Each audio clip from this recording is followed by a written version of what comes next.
Hello, good morning.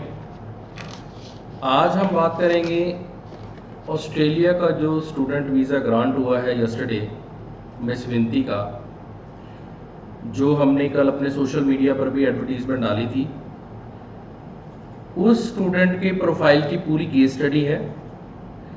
ये video बनाने का जो पर्पज़ है वो इतना है कि जो भी व्यूअर्स हैं, जो भी स्टूडेंट्स हैं या उनके पेरेंट्स हैं जो ऑस्ट्रेलिया में अपने बच्चों को, या जो बच्चे ऑस्ट्रेलिया जाकर पढ़ना चाह रहे हैं लेकिन उनके माइंड में बहुत सारी कन्फ्यूजन्स हैं, डर भी है कि क्या उनका profile Australia student visa apply करने के लिए और उससे भी पहले किसी अच्छे कॉलेज या यूनिवर्सिटी में उनका एडमिशन हो पाने के लिए एलिजिबल है या नहीं है।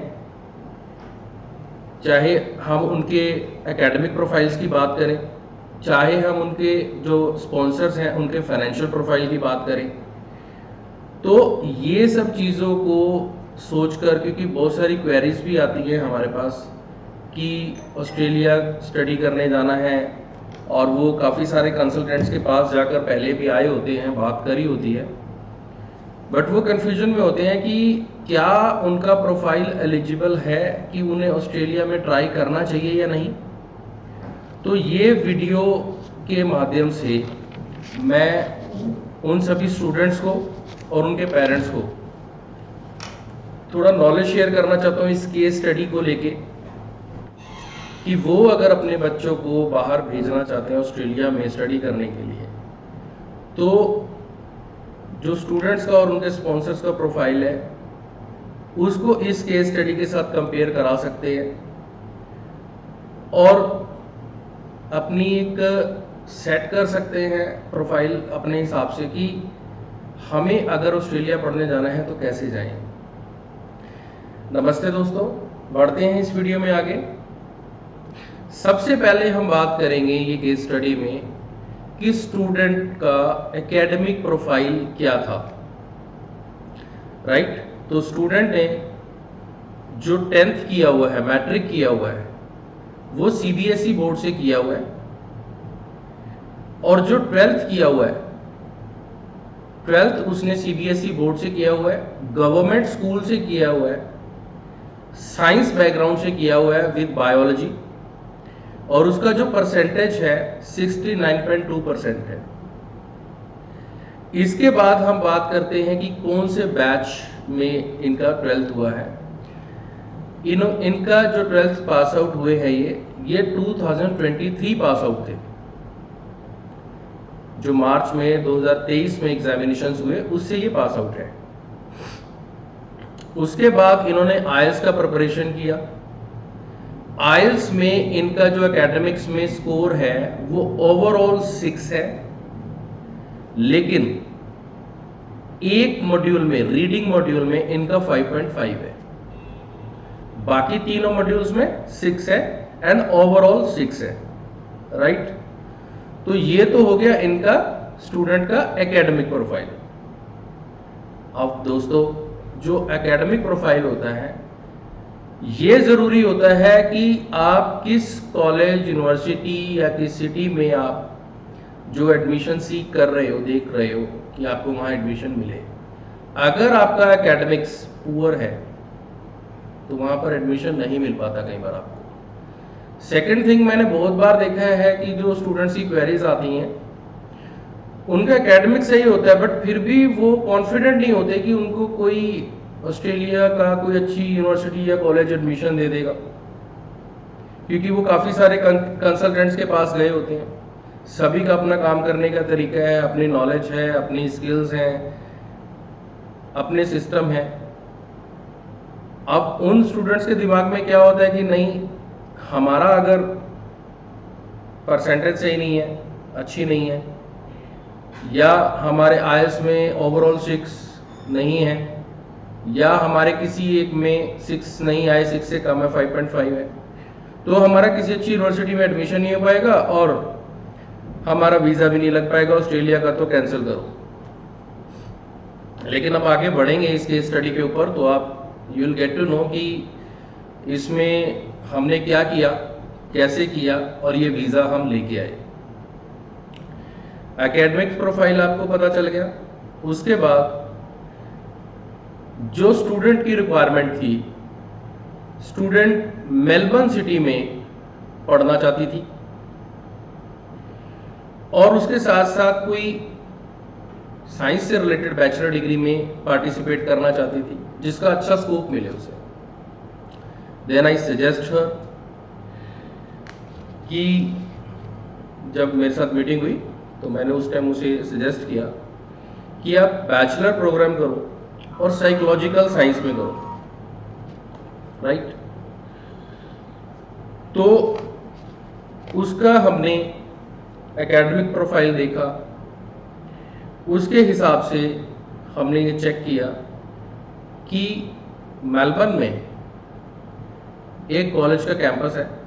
कॉलेज का नाम है Australian college of applied professions, कि इस कॉलेज में इसके एकेडमिक प्रोफाइल के हिसाब से इसका एडमिशन हम करा सकते हैं। हमने उसे सजेस्ट कर दिया। नॉर्मली मैं 2 या 3 ऑप्शन लेके चलता हूँ, स्टूडेंट के साथ डिस्कस करते हैं कि ये 2-3 ऑप्शंस हैं, हम इसमें एडमिशन हम करा सकते हैं। और साथ के साथ में हम एडमिशन कराने से पहले, मतलब अप्लाई करने से पहले, हम उनके स्पॉन्सर्स का फाइनेंशियल प्रोफाइल और जो इनके कंट्री एंड फैमिली टाइप्स हैं वो सारा स्टडी करने के बाद ही हम आगे प्रोसेस शुरू करते हैं। तो इसका हमने फाइनेंशियल प्रोफाइल देखा, इनके जो स्पॉन्सर्स का, वो सारा देखकर हमने इसको सजेस्ट कर दिया कि हम इसमें एडमिशन कराएंगे। स्टूडेंट ने एग्री किया कि ठीक है, क्यों, इस कोर्स का स्कोप भी अच्छा है। साइकोलॉजिकल साइंस में एडमिशन लेने के बाद और इसको कोर्स को करने के बाद अगर आप बैचलर्स डिग्री करने के बाद भी अगर आप कहीं जॉब सीख करते हो तो बहुत सारे ऑप्शंस हैं आपके पास, राइट। आप साइकोलॉजिस्ट बन सकते हो, आप किसी एनजीओ में काम कर सकते हो, आप किसी बड़ी कंपनी एमएनसी या थोड़ी छोटी कंपनी में भी काम कर सकते हो जिसमें कि प्रोडक्ट रिसर्च के ऊपर, मार्केट रिसर्च के ऊपर, ह्यूमन बिहेवियर्स के ऊपर जो एनालिसिस रिसर्च होती है उसका जो डेटा के हिसाब से उसकी एनालिसिस करके जो कस्टमर्स के, ह्यूमन बीइंग्स के मूड को स्टडी करना, उनकी थिंकिंग को स्टडी करना, ये सारी चीज़ें साइकोलॉजिकल मैनेजमेंट का पार्ट है। और अभी जो ट्रेंड चल रहा है कि जो भी आप अगर देखते हो, सबसे ज़्यादा तो मैं आपको एग्जांपल देना चाहूँगा कि जो भी प्रोडक्ट की हम लॉन्चिंग करते हैं कोई भी कंपनी, तो वो पूरी मार्केट रिसर्च करने के बाद करते हैं। तो ये मार्केट रिसर्च क्या है, बेसिकली जो एक्सपेक्टेड कस्टमर्स हैं उनका साइकोलॉजी को हम रिसर्च करते हैं कि उनकी साइकोलॉजी कहाँ काम कर रही है और उनकी जो कस्टमर की रिक्वायरमेंट्स है, हमारा प्रोडक्ट या सर्विस उसको उसके साथ कंपैटिबल है क्या नहीं है, राइट। तो ये उस कोर्स को करने के बाद एक बहुत बड़ा उनको चांस मिल सकता है जो भी इस कोर्स को करेगा। अगर वो फर्दर स्टडी करना चाहता है, मास्टर्स प्रोग्राम आगे फर्दर कर सकता है। ये कोर्स हमने डिसाइड कर लिया। अब बात करते हैं हम इसका जो स्पॉन्सर्स का फाइनेंशियल प्रोफाइल, राइट, प्लस उसके फैमिली में मेंबर्स कौन कौन थे। पहले बात करते हैं इनके फैमिली में कौन कौन मेंबर्स थे। तो ये जो बच्ची है, ये 3 भाई बहन हैं। घर में सबसे बड़ी बच्ची है, 2 भाई बहन इसके छोटे हैं। इसके माता पिता हैं घर में और इसके दादा दादी जब हमने फाइलिंग करी है। अब थोड़ा सा बात करते हैं इनके जो पेरेंट्स हैं या ग्रैंड पेरेंट्स हैं, इनके जो फाइनेंशियल प्रोफाइल की, या क्या इनका वर्किंग प्रोफाइल है, क्या सोर्स ऑफ इनकम है। इनके जो ग्रैंड पेरेंट्स हैं वो दोनों एजिड। ग्रैंड पेरेंट्स में से जो ग्रैंड फादर थे, उनके फंड्स उनके अकाउंट्स में in terms of fixed deposits and savings around 11.5 lakh rupees पड़े थे। जो इनके फादर हैं वो बिजनेस करते हैं, एक छोटा सा बिजनेस है। किसका? एक सैलून सेंटर है, हेयर सैलून सेंटर है। जिसका कि कोई जीएसटी नंबर भी नहीं है। बहुत सारे केसेस में सुना है हमने कि जी बिजनेस है तो जीएसटी नंबर चाहिए, उसके बगैर तो वीज़ा आएगा ही नहीं। आपकी जीटी रिक्वायरमेंट जो जीएस टेस्ट कह लो आप, ऑस्ट्रेलिया के केस में पहले जीटी ही सुनते थे, तो जीटी ही आप पकड़ के चलो, तो कॉलेज जीटी ही नहीं क्लियर करेगा जी, ऐसा कुछ नहीं है। अगर प्रॉपर प्रेजेंटेशन है आपकी, एविडेंस के साथ है, तो हो जाता है। हमने किया है ये। इसके फादर का हेयर सैलून है, पिछले 12-15 साल से वो हेयर सैलून चला रहे हैं। इनका कोई जीएसटी नंबर नहीं है, ओनली उद्योग उद्यम में इनका बिजनेस रजिस्टर्ड है, और इनका कोई करंट अकाउंट भी नहीं है। सेविंग्स अकाउंट में ही ये बिजनेस की अपनी ट्रांजैक्शंस की करते हैं, पेमेंट्स लेते हैं, कुछ कैश की पेमेंट भी चलती है। एज यू कैन अंडरस्टैंड कि सैलून के काम में क्या होता है, राइट। और इनके फादर की जो इनकम है एज पर हिज आईटीआर, वो लेस देन 5 लाख है, जो टैक्सेबल में नेट इनकम आ रही है, राइट। अब बात करते हैं इनकी मदर की। इनकी मदर का भी छोटा सा बिजनेस है, घर में ही शॉप भी है। उनका भी जो रजिस्ट्रेशन शॉप एक्ट में है, कोई जीएसटी नंबर नहीं है, और इनका भी सेविंग्स अकाउंट में ही ट्रांजैक्शन होती है, और मैक्सिमम कैश की ट्रांजैक्शन होती है। और इनका जो इनकम टैक्स का जो रिटर्न के हिसाब से जो इनकम है, वो भी 5 लाख से कम की रिटर्न भरते हैं, अराउंड 4.5 लाख रुपीज़ की रिटर्न भरते हैं। तो हम कह सकते हैं कि जो घर में जो इनकम जनरेट करने वाले जो सोर्स हैं, जो पर्सन्स हैं, वो 2 हैं, कैंडिडेट के फादर एंड मदर। दोनों का सोर्स क्या है? अपना अपना बिजनेस है, और बिजनेस से वो सालाना टोटल मिला के 10 लाख से कम की जो इनकम है जनरेट करते हैं। ये प्रोफाइल है, राइट। और कुछ उनका जो मैंने बताया ग्रैंडफादर का 11.5 के अराउंड इनका जो फंड्स पड़े हुए थे, और फंड्स में फादर के सेविंग्स अकाउंट में अराउंड 4.7 लाख रुपीज़ के फंड थे, और मदर के अकाउंट में ओनली 40,000 रुपीज़ के फंड थे। टोटल अराउंड 16.5 या 6 लाख रुपीज़ के इनके पास अपने फंड्स थे, जो कि ओल्ड फंड्स थे, कोई लेटेस्ट फंड नहीं था, राइट। ये फाइनेंशियल प्रोफाइल था। इसके बेसिस पे ही मुझे डिसाइड करना था कि yes, will I be able to get her admission in a college in Melbourne city, and whether I'll be able to get the outcome in positive way or not, and what are the things I have to do for her। तो इसका सारा case देखने के बाद इनका जो financial profile था वो थोड़ा वीक था, क्योंकि इतना फंड्स नहीं है। तो फंड्स के लिए हमने एजुकेशन लोन लिया, और वो भी गवर्नमेंट बैंक से लिया। I show you the papers. हमने इनका जो लोन कराया वो एजुकेशन लोन हमने गवर्नमेंट बैंक से कराया, और जिसका कि रेट ऑफ इंटरेस्ट भी सही पड़ा, और कोई प्रॉब्लम भी नहीं आई, और बैंक बहुत अच्छा था, कोऑपरेटिव थे, बहुत ही जल्दी सारा प्रोसेस हुआ हमारा, राइट। ये मैं कैमरे पे दिखाता हूँ, सेंट्रल बैंक ऑफ इंडिया, यहाँ से हमने इनका एजुकेशन लोन कराया। अराउंड 27 लाख का हमने लोन कराया, देखिए। और ये लोन 10 साल का इसका रीपेमेंट पीरियड है। लोन के लिए मोनेटोरियम पीरियड मिला हुआ है, कितना है? 3 साल की डिग्री के बाद 1 साल और मिलेगा, उसके बाद से भरना शुरू करना है, यानी कि टोटल 48 मंथ्स का इनका मॉनिटोरियम पीरियड है, राइट। तो जो हमारी जो मेरे सामने जो प्रॉब्लम थी इनके फंड्स की, तो इसका जो सल्यूशन था वो मैंने निकाला, राइट, कि हमें फंड्स अरेंज करने हैं तो क्या वे आउट है, उसका सिंपल सा वे आउट है कि आप कोई भी दूसरी ट्रिक मत यूज़ कीजिए।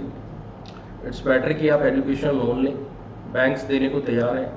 गवर्नमेंट ऑफ इंडिया बहुत सपोर्ट करती है अगर कोई भी पर्सन पढ़ना चाहता है, राइट। तो इनका एजुकेशन लोन हुआ तो टोटल फिर जब फंड बन जाना था, क्योंकि मेरा भी आइडिया था कि 25 to 30 लाख के बीच का कहीं लोन कराना पड़ेगा मेरे को। तो मैंने कहा कि अगर 40 से 45 लाख 40 to 45 लाख का अगर अरेंजमेंट सारा कुछ हो जाता है, टोटल फंड्स हो जाते हैं जो इनके स्पॉन्सर्स के प्लस बैंक से एजुकेशन लोन से, देन इनका जीटी भी क्लियर हो सकता है और हमारा वीज़ा भी आ सकता है। इसके ऊपर पूरा फोकस करके हमने काम किया, राइट। तो ये एकेडमिक्स प्लस इनका जो फैमिली बैकग्राउंड प्लस इनका जो स्पॉन्सर्स का सोर्स ऑफ इनकम, उनका बैकग्राउंड, उनका करंट स्टेटस और जो सभी फंड्स की कैलकुलेशन थी वो मैंने थोड़ा ब्रीफ कर दिया आपको, राइट। अब बात आती है कि इनका जब हमने प्रोसेस शुरू किया और वीज़ा आने तक क्या क्या कुछ हुआ, कितना टाइम लगा, क्या क्या कुछ हमें करना पड़ा, क्योंकि बहुत सारे चेंजेस डीएचए में भी हुए, यानी कि जो एम्बेसी है, ऑस्ट्रेलियन एम्बेसी है, उसने भी बहुत सारे चेंजेस करे, क्योंकि बीच में एक तो जीएस टेस्ट की रिक्वायरमेंट आ गई, आपने सुना ही होगा। तो इनकी जो हमने फाइलिंग शुरू करी, प्रोसेस शुरू करी, हमने इनकी 12 अक्टूबर 2023 को एप्लीकेशन सबमिट करी कॉलेज में। फर्स्ट टाइम हमने कॉलेज में सबमिट किया। हमारे को 14 अक्टूबर को कंडीशनल ऑफर लेटर मिल गया जनवरी इनटेक के लिए। उसके बाद इनका जीटीई के लिए, क्योंकि उस टाइम जीटीई था, जीटीई कॉलेज लेता था, राइट। तो जीटीई इनका जो हुआ वो 10 जनवरी 2024 को ऑनलाइन इंटरव्यू हुआ, स्काई पेपर, राइट। वो इंटरव्यू दिया इनका। इंटरव्यू देने के बाद बहुत सारे जो चेंजेस भी चल रहे थे, प्लस कॉलेज में जो एप्लीकेशंस थी वो भी बहुत ज़्यादा लगी हुई थी, क्योंकि most of the students are trying for Australia for the very first time. अगर वहाँ नहीं बात बनती है तो वो अप्लाई करते हैं कनाडा, यूके या अदर कंट्री में, बट पहली preference most of the students की ऑस्ट्रेलिया बना हुआ है। इसी वजह से बहुत ज़्यादा एप्लीकेशंस होने की वजह से इनके साथ क्या हुआ कि इनके लिए हमें डेफर करना पड़ा वो इनटेक में से, क्योंकि वहाँ तक सारे प्रोसेस कंप्लीट नहीं हो पा रही थी। प्लस इनका हमने एजुकेशन लोन का भी था, वो भी सब कराना था। तो एनी हाउ 22 फेब को हमने इनका डेफर के लिए कॉलेज में अप्लाई किया और हमारे को सेम डे हमारे को डेफर कंडीशनल ऑफर लेटर मिल गया मई इनटेक के लिए, जो कि 27 मई से स्टार्ट होना था उनका। और 23 अप्रैल को सारी प्रोसेस जो हो गई, हमने जो भी पेपर सबमिट करने थे कॉलेज को वो हमने कर दिए। जीडी का इंटरव्यू भी सारा कुछ क्लियर हो गया। जो भी उनकी रिक्वायरमेंट्स थी कॉलेज की वो हमने सारा कुछ सबमिशन कर दिया। 23 अप्रैल को we got COE letter from the college, confirmation of enrolment हमें मिल गया। मतलब जो भी हमने इनकी फीस भरनी थी, इनका इंश्योरेंस का था, इनके बाकी जो डॉक्यूमेंट्स थे, फंड्स की वेरिफिकेशंस थी, वो सारी प्रोसेस हो गई। और इसमें एक और चीज़ कहना चाहूँगा, क्योंकि पहले बहुत सारे यूट्यूब पे वीडियोस भी आती रहती थी कि ऑस्ट्रेलिया जाओ, ऐसा करो वैसा करो, पेमेंट बाद में दो। वो बहुत आपने देखा होगा कि कम हो गई है। रीज़न बीइंग कि ऑस्ट्रेलिया काफ़ी स्ट्रिक्ट हुआ है इस केस से, हमने देख लिया है। बिकॉज इनके स्पॉन्सर्स के फंड्स 3 टाइम्स वेरीफाई किए हैं बैंक्स के, इन्होंने कॉलेज ने 3 टाइम्स फंड्स वेरीफाई हुए हैं। बैंक में ईमेल आते थे, प्रॉपर उनसे कंफर्मेशन मांगा जाता था, ब्रांच मैनेजर उसको रिप्लाई करता था। जो भी हमने इनके बैंक की स्टेटमेंट्स दी, बैंक के बैलेंस सर्टिफिकेट्स, जो भी प्रूफ्स दिए थे, उनको कंफर्म करने के लिए 3 times the college contacted respective banks and got the confirmation from the branch head.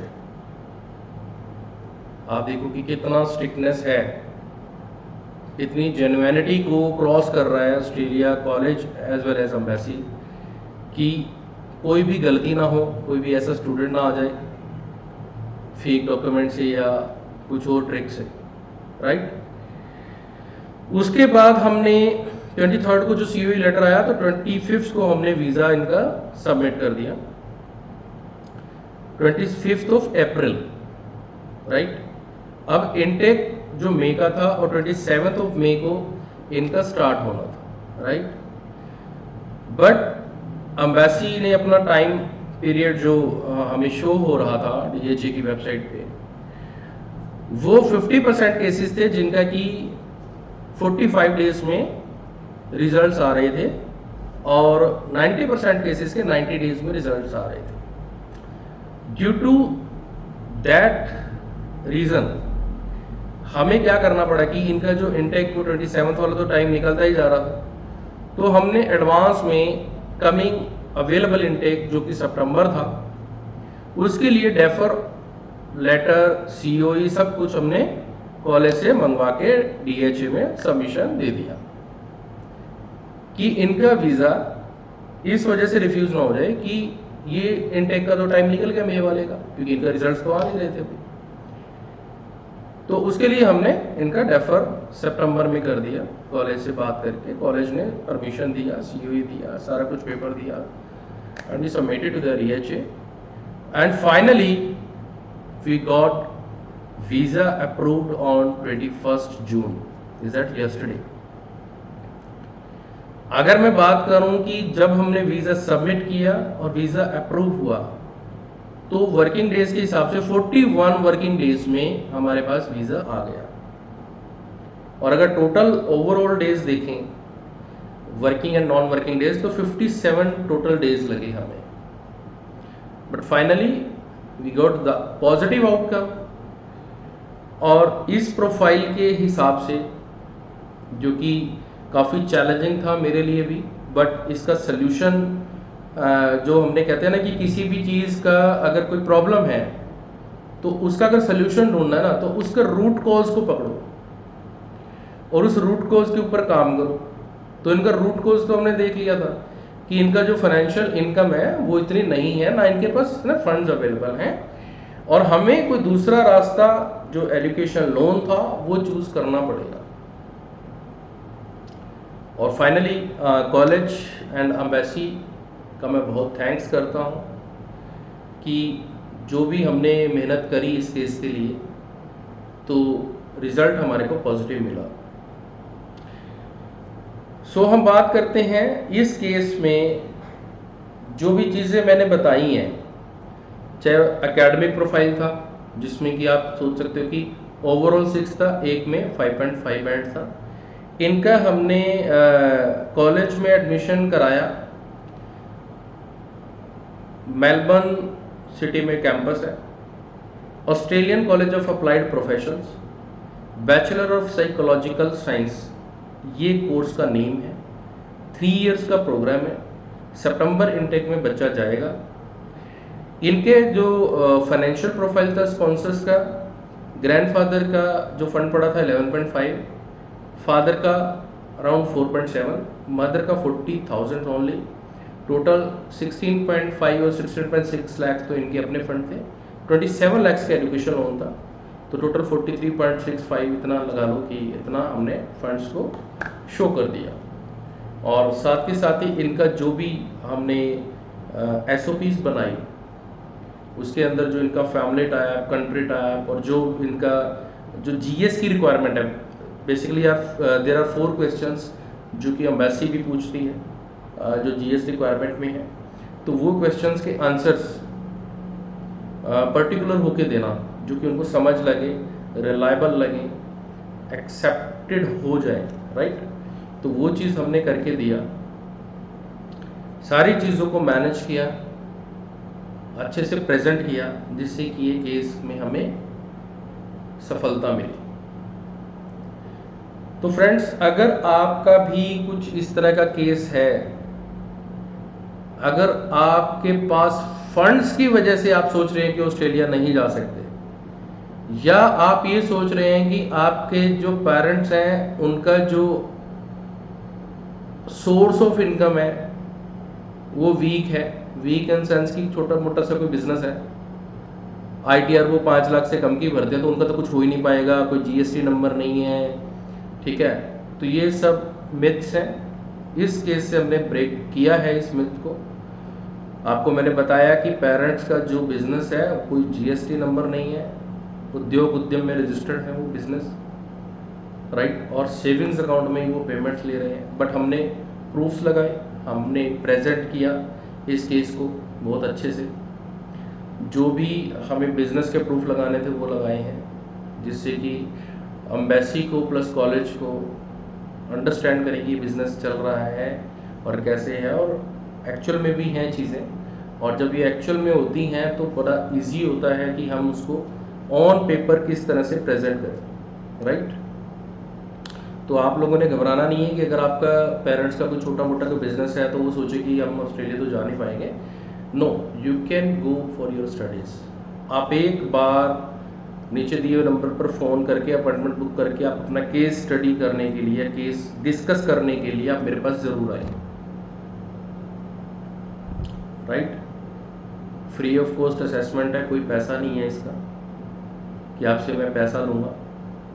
आप एक बार अपना केस डिस्कस करने ज़रूर आए, क्या पता मैं आपकी कुछ हेल्प कर पाऊँ और आपका जो ऑस्ट्रेलिया पढ़ने का सपना है वो पूरा कर पाऊँ। और बहुत ही नॉमिनल सी फीस है हमारी, जो हमारी कंसल्टेशन की फ़ीस है, वो भी हम 2 पार्ट में ही लेते हैं। पहला जब लेते हैं जब आपका offer letter, conditional offer letter आता है, बाकी जब आपका फाइनली हम सबमिशन करते हैं, राइट। और जो फंड्स की बात है, इस केस में आपने समझा होगा कि मदर फादर के फंड्स कम थे लेकिन ग्रैंड फादर के फंड ज़्यादा थे।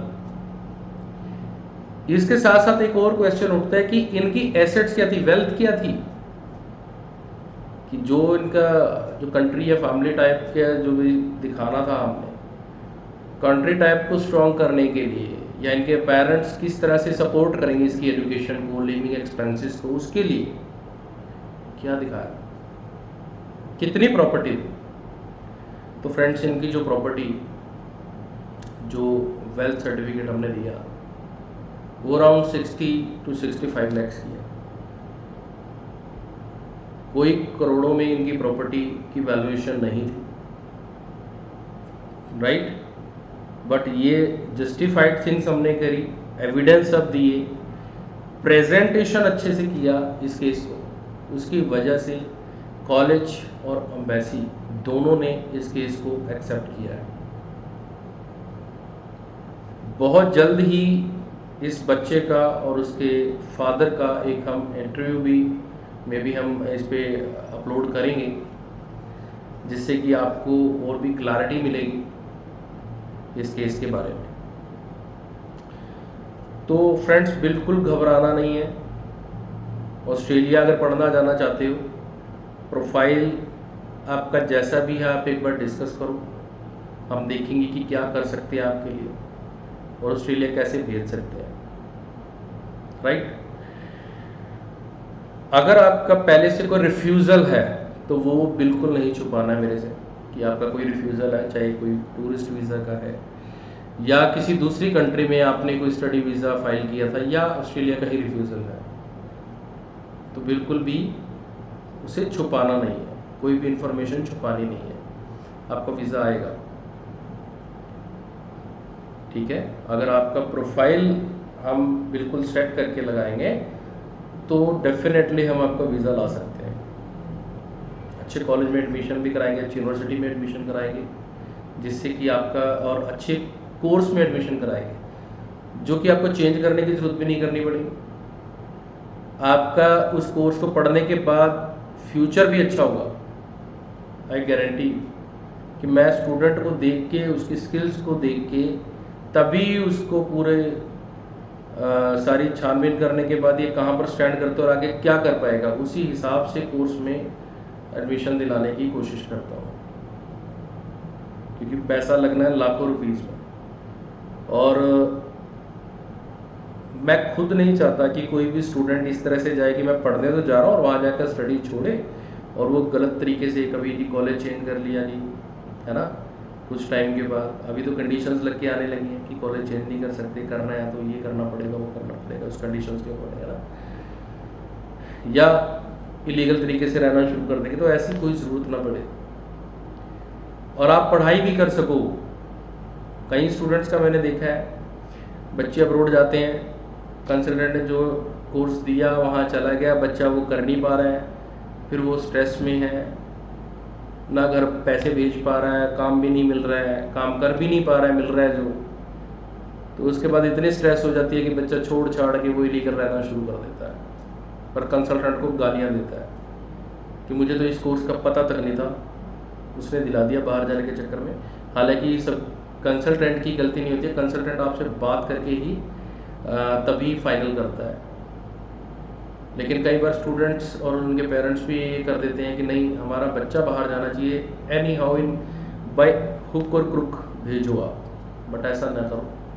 सारी चीज़ें सोच समझ कर चलो, जो इसकी प्रीवियस स्टडी से कंपैटिबल स्टडी है वही कराओ, जो बच्चा कर सकता है, उसका आगे फ्यूचर उसमें बन सकता है, क्योंकि पढ़ाई पूरी करेगा, उसके जो स्कोर जनरेट होगा, स्कोर बढ़ेगा, तभी वो पीआर के लिए एलिजिबल हो पाता है आगे, राइट। तो ये सारी बातें होती हैं, तो इसको सोच समझ कर चलो। आई होप कि ये जो केस स्टडी में थोड़ा ब्रीफिंग की है मैंने, ये आपके काम आएगी और इस केस को समझने में भी काम आएगी बहुत अच्छे से, किस तरह से हमने इसमें सक्सेस दिलाई है। और अगर आप और अपने भी प्रोफाइल को वैल्यूएशन कराना चाहते हैं कि कहाँ पे स्टैंड करते हैं, असेसमेंट कराना चाहते हैं, तो आप इस नंबर पर कॉल करके आप अपॉइंटमेंट लेके आप आ सकते हैं ऑफिस में, एड्रेस दिया हुआ है नीचे। इसके साथ साथ अगर आप विजिटर वीज़ा अगर करना चाहते हैं किसी भी कंट्री का, तो वो भी आप कांटेक्ट कर सकते हैं। बहुत ही अच्छी फीस स्ट्रक्चर के साथ हम सारा काम कर रहे हैं। तो इस वीडियो से मैं विदा लेता हूँ, मिलेंगे नेक्स्ट वीडियो में। आपकी अगर कोई क्वेरी हुई तो आप कमेंट बॉक्स में डाल सकते हैं, या आप इस नंबर पर कॉल करके पूछ सकते हैं, या ईमेल भी कर सकते हैं। नमस्ते, बाय।